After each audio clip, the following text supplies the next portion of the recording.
Late night है। Office की lights बंद हो चुकी है। सिर्फ आरव के कैबिन में एक डेस्क लैंप जल रहा है। लैपटॉप स्क्रीन पर मेल खुला है। Promotion approved, final confirmation required. Aarav chair पर बैठा हुआ है, पर मन कहीं और भटक रहा है। प्रमोशन मिल जाएगी, सैलरी डबल, पावर, रिस्पेक्ट, सब कुछ जो मैंने सालों से चाहा। उसका हाथ माउस पर रुक जाता है। स्क्रीन के कोने में एक और फाइल फ्लैश होती है।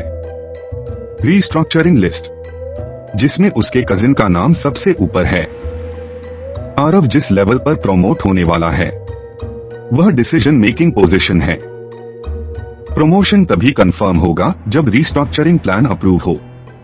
रीस्ट्रक्चरिंग लिस्ट में लो परफॉर्मेंस रोल्स हटाए जा रहे हैं और अनफॉर्चुनेटली कजिन का रोल उसी लिस्ट में है। प्रमोशन एक्सेप्ट करने का मतलब है उस लिस्ट पर फाइनल साइन करना। आरव की आंखें भर आती है।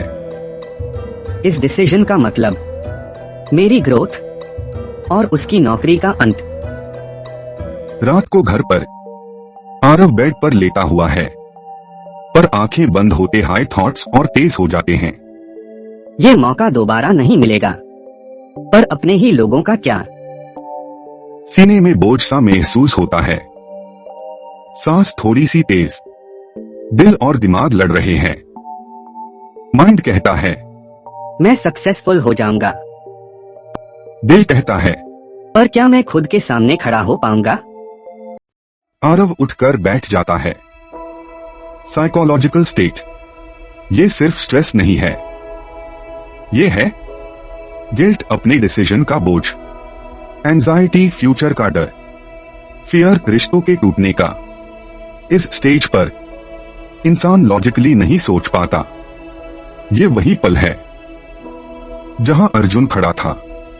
श्लोक 35 से पहले। सुबह होने वाली है। आरव फोन उठाता है। स्क्रीन पर एक नाम दिखता है, डॉक्टर कृष्ण, साइकोथेरेपिस्ट। मुझे किसी से बात करनी होगी जो सिर्फ सक्सेस नहीं, मेरा मन भी समझ सके। आरव थेरेपी के लिए जाता है, लेकिन ये नॉर्मल थेरेपिस्ट नहीं। डॉक्टर, मेरा दिमाग कहता है यस बोल दो, पर मेरा दिल हर रात मुझे सोने नहीं देता। ऐसा लगता है जैसे सीने पर बोझ हो। डॉक्टर, अगर मैं ये डिसीजन नहीं लेता तो मेरी ग्रोथ रुक जाएगी, और अगर लेता हूँ तो अपने लोग टूट जाएंगे। मैं क्या करूँ? जो तुम महसूस कर रहे हो आरव, वो गलत नहीं है। इसी फीलिंग को गीता में अर्जुन ने श्लोक 1.35 में बोला था। श्लोक 35, एतान्न हन्तुम इच्छामि घनतोपि मधुसूदन अपि त्रैलोक्य राज्यस्य हेतोः किन्नु महि कृते। अर्जुन कहते हैं, कृष्ण, मैं इन अपनों को मार नहीं सकता, चाहे बदले में मुझे तीनों लोकों का राज्य ही क्यों ना मिल जाए। फिर ये छोटी सी धरती के राज्य के लिए तो बिल्कुल भी नहीं। यानी पावर नहीं, स्टेटस नहीं, अचीवमेंट नहीं, अगर उसके लिए अपने खो जाए। आरव, तुम जिस पेन से गुजर रहे हो, साइकोलॉजी इसे कहती है मॉरल कॉन्फ्लिक्ट। तुम्हारा माइंड सक्सेस के पीछे भाग रहा है, पर तुम्हारी वैल्यूज अलार्म बजा रही है। थोड़ा रुक कर, जब सक्सेस के साथ गिल्ट फ्री स्लीप ना मिले तो वो सक्सेस सिर्फ दिखावा होती है। लोग समझते हैं अर्जुन वीक था, पर सच ये है, इमोशन को समझना इमोशनल इंटेलिजेंस। इनसेंसिटिव लोग ही बिना सोचे जीत के पीछे भागते हैं। सेंसिटिव लोग पहले पूछते हैं, इस जीत की कीमत क्या है? तो क्या मैं अपॉर्चुनिटी छोड़ दूं? नहीं, मैं तुमसे ये नहीं कह रहा कि तुम हार मान लो। मैं सिर्फ ये कह रहा हूँ, डिसीजन लेने से पहले अपनी आत्मा से पूछो, क्या मैं कल खुद को देख पाऊंगा? अब तुम अपने डिसीजन का एक टेस्ट दो। सोचो, 5 साल बाद जब तुम आईने में देखोगे, क्या तुम खुद से कह पाओगे, मैंने सही किया? एक एक्सरसाइज करते हैं। एक पेपर लो, 2 कॉलम्स बनाओ, short term reward, long term peace. जो डिसीजन लॉन्ग टर्म पीस दे, बस वही तुम्हारा धर्म है।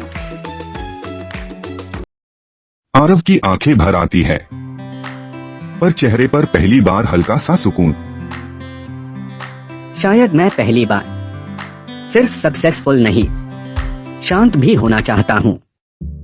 याद रखो, श्लोक 35 हमें सिखाता है, सब कुछ पाना जीत नहीं होता, कभी कभी कुछ चीजों को छोड़ पाना ही सबसे बड़ी जीत होती है।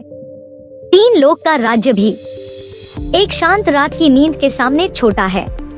तीनों लोक का राज्य भी अर्जुन के लिए मीनिंगलेस था, क्योंकि उसकी कॉस्ट अपनों का खून। आज के जमाने में high package, big promotion, fame, अगर cost guilt plus broken relationships, तो माइंड कभी सेटल नहीं होता। आरव, तुम वीक नहीं हो, तुम अवेयर हो, और जो अपनी अवेयरनेस सुन लेता है वही सही रास्ता चुनता है।